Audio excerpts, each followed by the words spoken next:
My name is Dr. Charlotte Stoner, and I'm here today to talk about the NOLA project. So, NOLA stands for No One Left to Cope Alone, and it's the development of a post diagnostic intervention to support people who have been newly diagnosed with dementia. So, it's a program development grant, and it's running for 2 years, and we started on the 1st of September of 2023. We're funded by the National Institute for Health Research, and our study sponsor is North East London NHS Foundation Trust. So I'm a senior lecturer in psychology at the University of Greenwich, and I'm also the chief investigator of the NOLA project. And my background is in positive psychology approaches to dementia. So by that, I mean I'm particularly interested in the strengths and the resources that people with dementia draw upon in order to live well with their diagnosis. As some very brief background information, we all know and understand that being diagnosed with dementia and receiving that diagnosis is a seismic moment in many people's lives. It can be associated with anger, with grief, and with loss, and it affects the person who is receiving that diagnosis, but also their wider network as well. Last year, in late 2022, the Alzheimer Society published a report in this area looking at post-diagnostic support for people with dementia. And as part of this work, they conducted a survey and they identified that 61% of the people they surveyed reported that they actually needed emotional support for themselves and their families. And this support was particularly needed in that initial post-diagnostic period, so just after the diagnosis has been given. So this suggests there's a need, and people with dementia are expressing a need for something in that initial post-diagnostic period. And when we think about what's already out there, people with dementia do experience relatively high levels of anxiety and depression, and they are eligible to be referred to IAPT, so improving access to psychological therapies, to receive psychological therapy within the NHS. So that would be things maybe like cognitive behavioural therapy. However, what we find is they actually make up quite low numbers for the referrals to IAPT. So it suggests there's some sort of practical barrier there. They're not able to access IAPT services. Some people with dementia can get access to genetic counselling. However, genetic counselling tends to be very specific, and it tends to be just for the very highly heritable dementias that people with dementia can be genetically at risk of. Antidepressant use can be quite common for people living with dementia, but actually some recent work by the Department of Health in the Republic of Ireland suggests that the evidence base is just not there for people living with dementia as it is for the general population. And when we look at post-diagnostic interventions that exist, these tend to be delivered within third sector services, so not within the NHS. They're not part of standard care.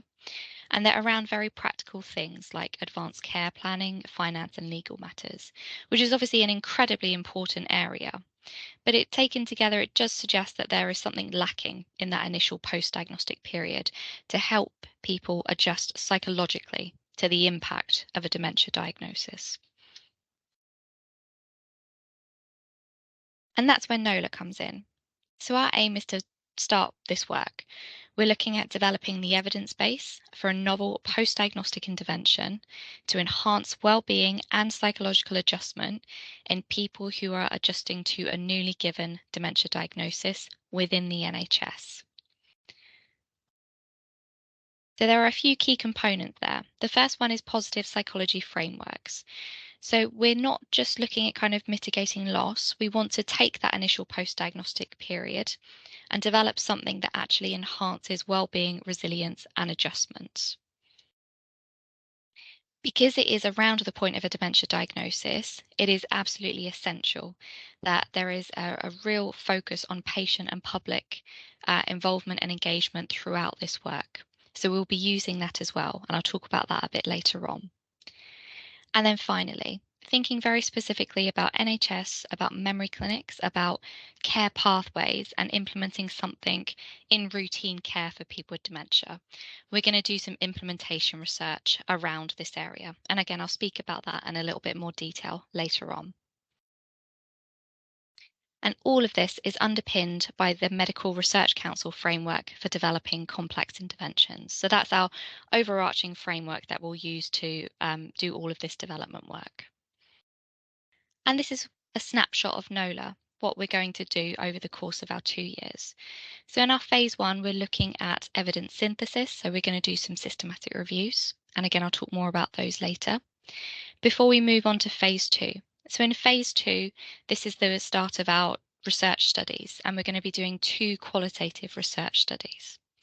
And then you'll see on the right-hand side, going back to that real need for involvement from people with dementia, we're going to set up an advisory group, and they'll be advising us at key stages throughout the grant.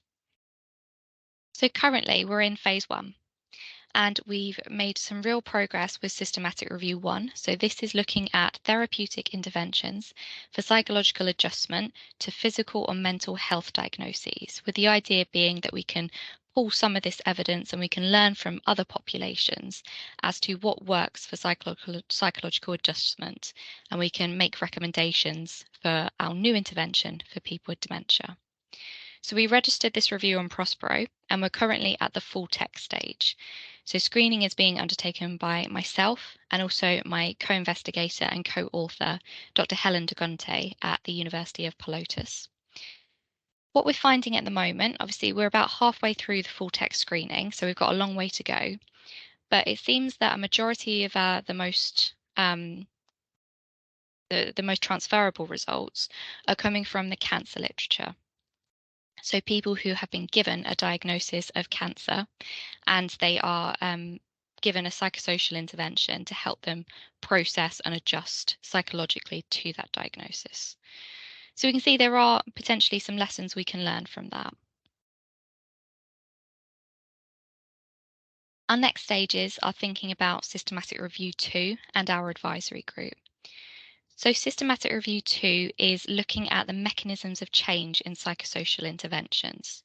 So we're particularly interested in subjective well-being for people with dementia. So we're leaving aside psychosocial interventions where their primary outcome is cognition. For the moment, we're interested purely from a well-being perspective.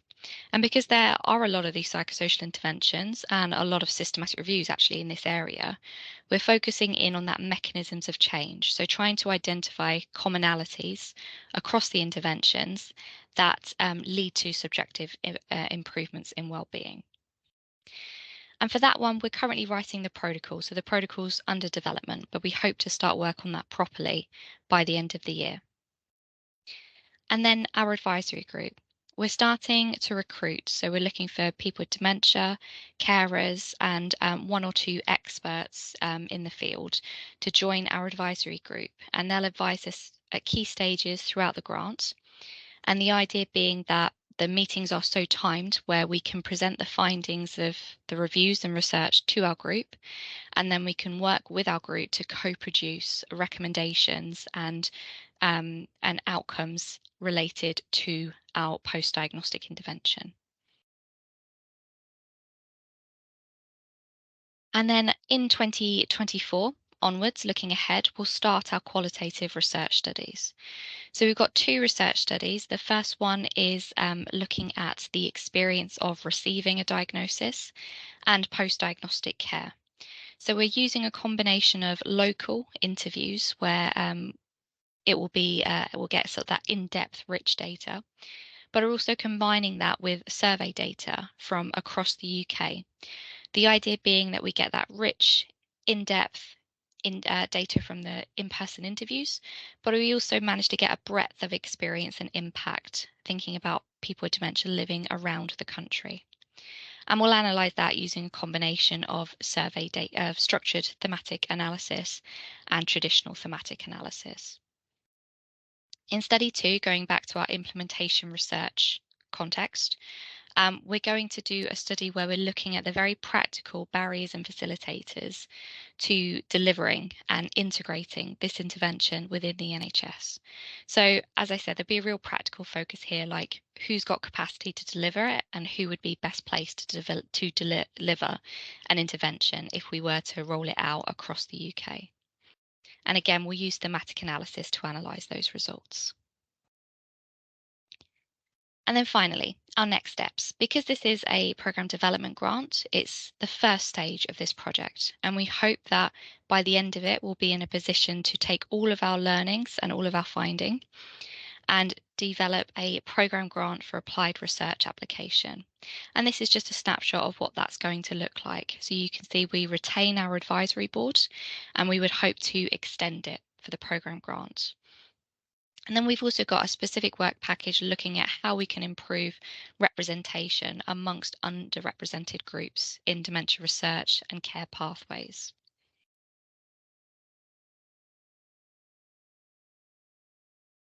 And these are some select references. If you'd like to keep up to date with the work, you can follow us on X, formerly known as Twitter, and we're at NOLA Study.